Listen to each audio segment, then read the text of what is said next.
mang politiko ka, manghindot ka. Tama ba na si Maharlika ay dapat hindi makikialam sa usapin ng politika o mga pangyayari sa Pilipinas? Pero your president ay nakipagkaibigan dito sa amin at humihingi ng rescue para girahin ang China. Kung yan ang narrative nyo, sabihin nyo yan kay Bangag Jr. bago nyo patahimikin si Maharlika o alisin ang kanyang karapatan na magsalita. Ang freedom of speech ni Maharlika na isang Amerikana, paalisin mo muna lahat ng mga Amerikanong mga kababayan ko dyan at huwag nyo silang idamay sa dispute dyan sa China. See? Now you know? Yan ang i-debunk nyo sa mga jutang gininang gobyernong Bangag dahil isa-isahin kayo. Doon sa issue ng distressed mother na sa Turkey na pinadukot ni Lisa, yan ang #1 halimbawa na ginamit ni Lisa ang Department of Foreign Affairs. Ginamit niya ang DOJ. Ginamit niya ang AFP, ISAF, Philippine Embassy para maging mastermind ng pagdukot sa mga bata dahil ang gusto ni Lisa Tanas based doon sa, I think, informante ni SAS na hawak ng distressed mother ang isang iPad o anuman na computer na kung saan nakalagay doon, isa-isa nakalita niya siguro doon kung ano, video, messages, everything na si Lisa at ang Bangag Jr. na ito ay nakikipagsabwatan sa illegal dealings with Francis Chua. No wonder itong Chua na ito naka-bulletproof ang kanyang bahay. Alam mo yan, Sas? Bulletproof, ha? Bahay pa. Itong Chua nakasabwat ni Lisa ay naka-security and everything dahil takot at may mga kalaban din sa dyan na kanilang mga dinodorobo ayon sa ating mga impormasyon na nakakarating dito na itong taong ito ay nakipagsabwatan kay Lisa.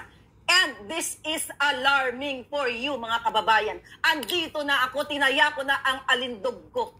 May bounty na ang ulo ko. Anytime pag natarmingan nila ako, they can kill me, mga palangga. And you have to move now or never. Tanga na lang kayo, mga palangga. At gusto nyo, malubog na malubog ang Pilipinas. Minsan na ako nagkamali sa pag-support sa buwaka ng Inang Marcos Jr. na ito. And I want to redeem myself na minsan sa buhay ko may sinuportahan akong bangag.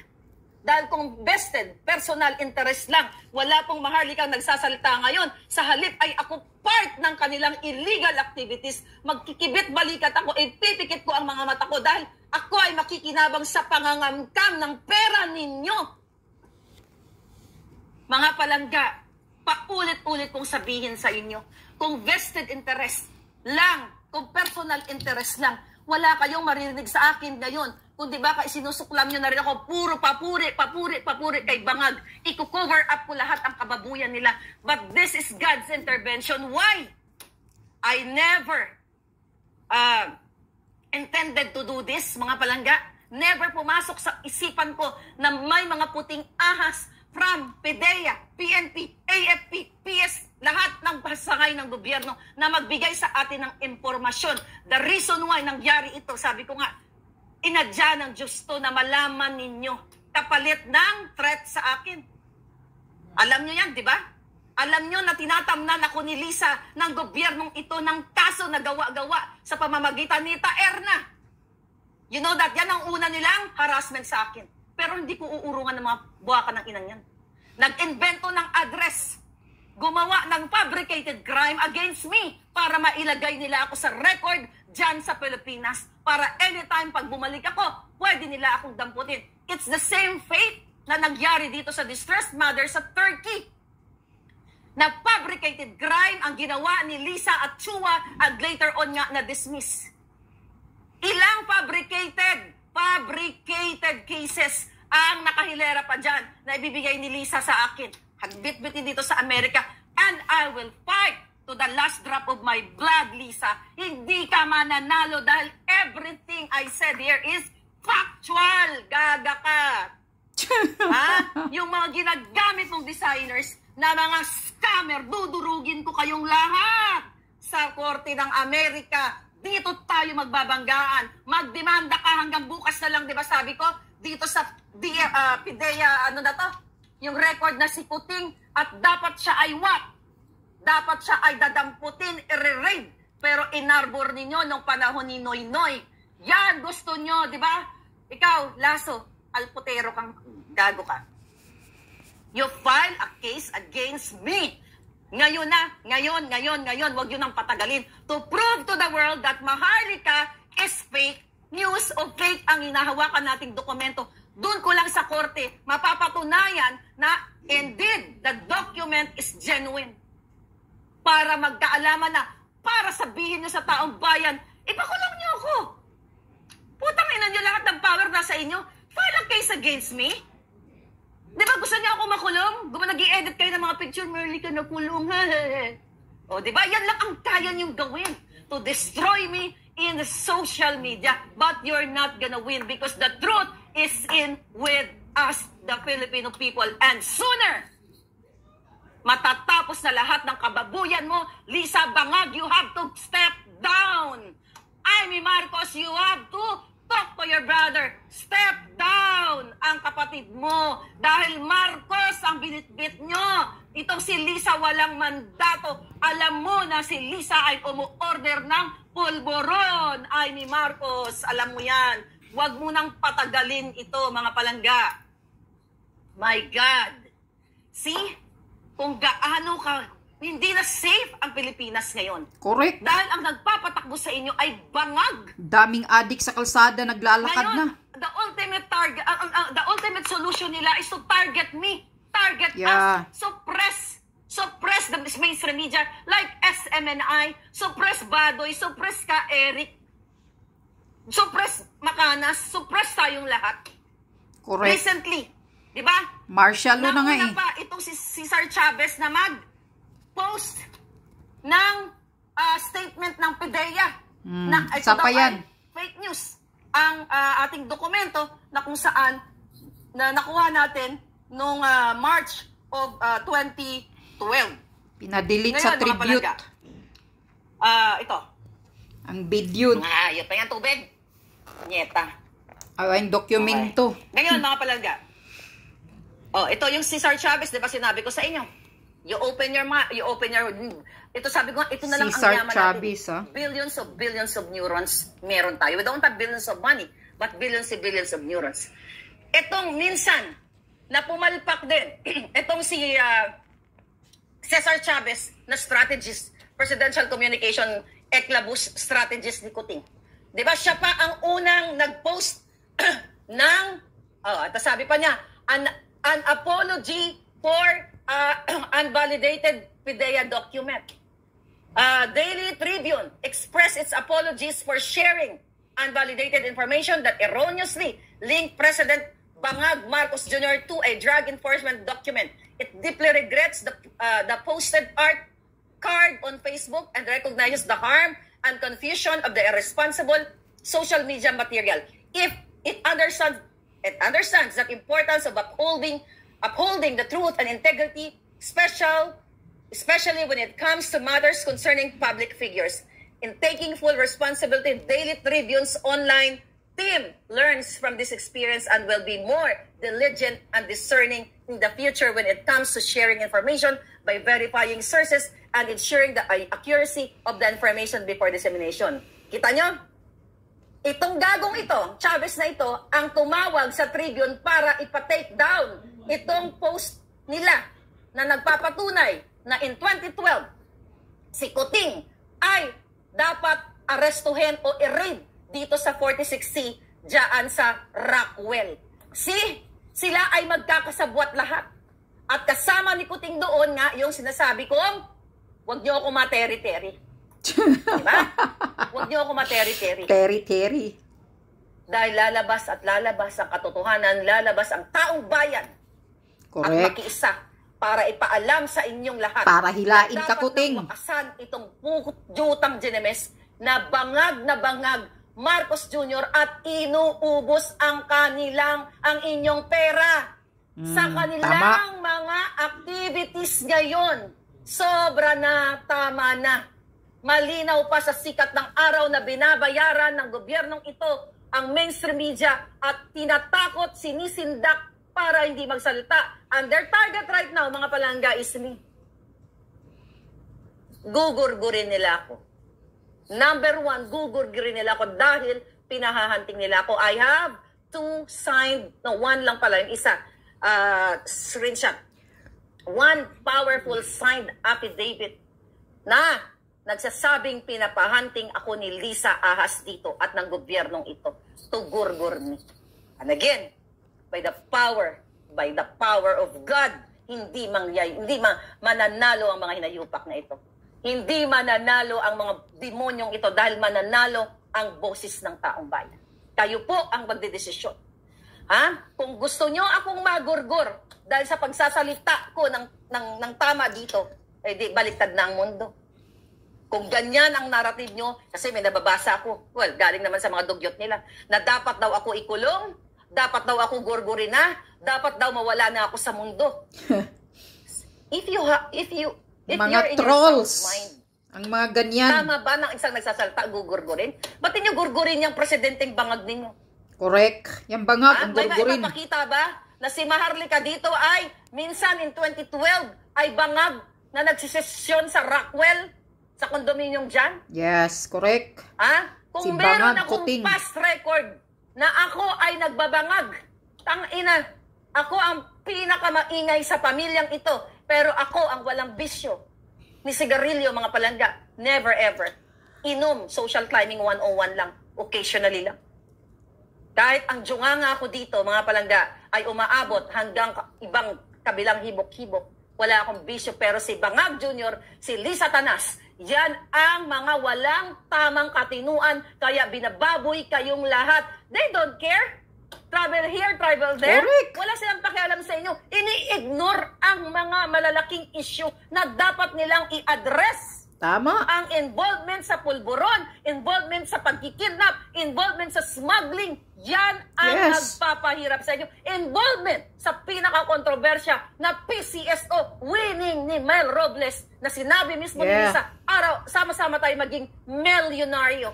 Yan ang pinakamalaking issue. Diyan na lang ang mga kababayan umaasa na one day maging millionaire sila. Ninanakaw pa ng gobyernong ito Correct. ang kanilang panalo dahil dun sa mga gawa-gawa nilang winners. You know that, mga kababayan. Tahimik nga na nga ang Senado eh. Ngayon, Wala nang investigasyon Galit sa kayo? Ang galit PCSO. lang sa akin, mga bangag.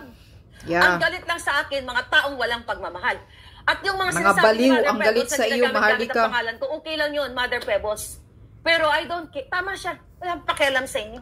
You don't like me? I don't like you too. Mga palangga, ayaw nyo sa akin? Sinabi ko bang gustuhin nyo ako? Ang sinabi ko lang, ipaglaban nyo taong bayan nyo. Ang taong bayan, ang Pilipinas. Hindi ko sinabi na gustuhin nyo ako. Correct. Wala akong sinabing labin nyo ako. Dahil marami naman nagmamahal sa akin dyan, mga palangga. Kaya thank you. Ang gusto ko lang mag-react kayo at ipalaganap nyo sa inyong mga anak na minsan, March 10, 2012, itong hindi pa pala to napopost. I-post na nga natin to mamaya. From PDEA, bago dun sa pre-op, mga palangga, na document from the PDEA. Babasahin ko uli. Memorandum to Director 2S Investigation Division. Ay, by the way, may nakarating pala sa akin. May nakarating bago ko makalimutan about this. Tina-target na itong team leader, itong ahente dito. And I'm praying for him. Yung nakalagda dito ay tina-target na. You know why? Actually, mga kababayan, March of 2023, last year, tinarget na ng gobyernong ito ang agent na nakapirma dito. Aha. Okay, I'll tell you bakit tinakpan ko, okay? Ilatag na natin yung strategy para malaman natin. Okay? Bakit tinakpan ko itong pangalan ng pumirma? Bakit? Para hindi makahanda ang mga bobo dyan sa PCO, Presidential Communications, kung paano nila idepensa o pasinungalingan ito. Correct. Dapat wag strategy sa Pangulo ipakita. Duterte, anak niya ako. Why? Mga palangga. Okay? Kasi, no. Kasi mga palangga, yung nakapirma dito, tinamna na ni Lisa Tanas ng gobyernong ito ng mga kaso-kaso. Why? See? Kasi noon pa lang, bago pa sila umupo, ito ang kanilang plano ayon sa ating informante na kailangan tamnan na si investigation agent para once na lumabas itong papel na ito, ang sasabihin nila, itong particular agent na ito, si Juan de la Cruz, kunyari, ay may mga kasong ganito, yeah. Style ng gobyernong mafia. But this agent ay napakaganda ang kanyang record sa panghuhuli ng mga malalaking pulburonik. See? Kasi, kung pinigay ko sa inyo ang pangalan o permado na papel na ito, ipapakalat ng Presidential Communications, ipapakalat ni Lisa ang kanilang mga black ops na tirahin si agent. Pero bakit hindi nila matira si agent? Kasi hindi ko naman nilabas yung pangalan eh. Pag tinira nila, pag sila ang naglabas ng pangalan ni agent Juan de la Cruz, meaning they have that copy of this. Gets nyo? Yes. Ready ba ang mga billions of neurons nyo? Kaya hindi ko, isa sa mga strategiya ko yun naman ako kay Apollo Duterte. No, kidding aside. See? Kaya hindi nila, mga palangga, okay? Kaya hindi nila mailabas-labas ang pangalan ng agent. Kaya di ba hinahamon nila ako? Bakit tinakpan ang pangalan ng agent? Bakit di nyo ilabas? Ipakalat nyo sa trolls nyo. Okay? Ipakalat nyo sa trolls ninyo. May naglabas ba? O ipakalat nyo sa trolls ninyo para tirahin ito si agent. Pero, hindi nila ilalabas yan. O ba, you'll never know in the next few days. Kasi malalaman ng taong bayan kung sino itong taong ito. Kasi ang press release ng PIDEA is AI, Artificial Intelligence daw, fake daw. So kung ito ay fake, based sa kanilang kasinungalingan, how come maglalabas pa lang, kunyari, ilalabas nila yung pangalan ng nakapirma dito. Now you know the strategy? Yun ang purpose nun kung bakit nakakover ang nagpirma dito. Alam nyo na, mga ulol kayong mga taga-PIDEA. Then, date, ito, tuloy natin. Subject, reported nefarious activities of muntik na. Of Terry, okay, of Terry at Bongbong Marcos Bonget, March 10, 2012. This has reference to the reported nefarious activities of wag mo ako Terry. Are you chok-choking my husband? Okay, yan yun, yung kasama ni Kuting. Of Unit 46C, Rizal Tower Building, Rockwell, Barangay Poblacion, Makati City, and Bongbong Marcos at Bonget with unknown address. A confidential informant personally appeared before this office and reported the above-named showbiz and political personalities together with some unidentified male and female companions who were allegedly frequently seen inhaling white powdery substance suspected to be illegal pulburon inside the above-cited condominium unit. Recommended approval of the attached pre-operation, yung pinakita ko sa inyo, pinost ng Tribune, pre-operation report and authority to operate, to conduct casing and surveillance to verify the veracity of this report for their possible apprehension if warranted. Signature, The reason why, mga kababayan, wala sa database. And during that time, sabi nga ng ating palangga dyan sa PIDEA, wala pa pong nag-i-exist na database, computer database during that time nung nangyari. Yeah, correct. At yan ang nakakatawa sa PIDEA, kaya their solution is to gorgor me, to harass me. 2012, mano-mano pa. Lumaban kayo, you file a case against me. Alam ko yan. To the court. Kung ito ay original o hindi. Wala pang computer, okay? Di pa computerized ngayon, dati. Mga palangga. Diba?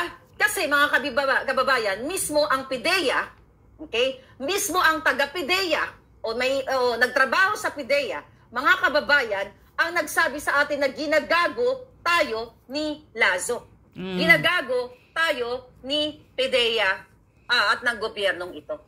Bakit kamo mga palangga? Okay? Dahil ayon sa kanya, ma'am, ang dokumentong hawak nyo ay original, hindi yan fabricated.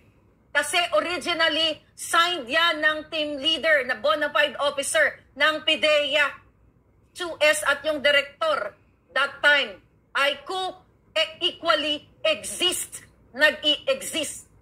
Kaya sabi niya dito, ay ang kasinungalingan ni PIDEA, sabi niya, ulitin ko, ha ha ha, Sabi ng mga tao dito sa loob ng PDEA, wala pang pormis sa PDEA that time. In 2019 lang nagkaroon ng pormis. Kaya wala talaga yan sa database. Maglabas ka, kamo, sabihin mo kay PDEA Lasso ng dokumento na existing na ang pormis. You Lasso, gobyerno, maglabas daw kayo ng dokumento na during that time in 2012 ay existing na ang pormis. O yan, nilabas nyo.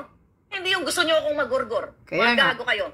Okay, that time wala pa pong pormis, ma'am. Mano-mano lang. You see? Nakakatawa talaga ang gobyerno natin. Sinungaling yung press release ng PDEA. Sila kamo ang fake news. Maglabas sila ng pormis. See? Lahat ng kasinungalingan gagawin at mapagtakpan lamang ang authenticity ng dokumentong hawak mo. Mano-mano po yan nung time na yon. Dapat ilabas nila yung logbook ng compilation noong 2012. Kasi noong 2019 lang nagkaroon ng database computer-generated upgrade. Correct. Mga bobo tao ni Lasso, Yes. magsisinungaling na nga lang, hindi pa ginalingan. Ilabas nyo daw, Lasso, ang dokumento na during that time in 2012 ay may pormis pa. Ito na lang. Madali lang. Gusto niyo ako ipahiya sa buong mundo? File a case against me. Hanggang bukas na lang kayo, di ba? Friday na dyan. Nakatunayan na si Maharlika ay nagpakita ng peking dokumento. Pag nakasuhan ninyo ako, lalaban. Correct. So, yan. Yan yun. No? Ano? Ha? Kaya yan ang sinasabi ko. Tama talaga. Ang dokumento is confirmed original. PDEA Lasso.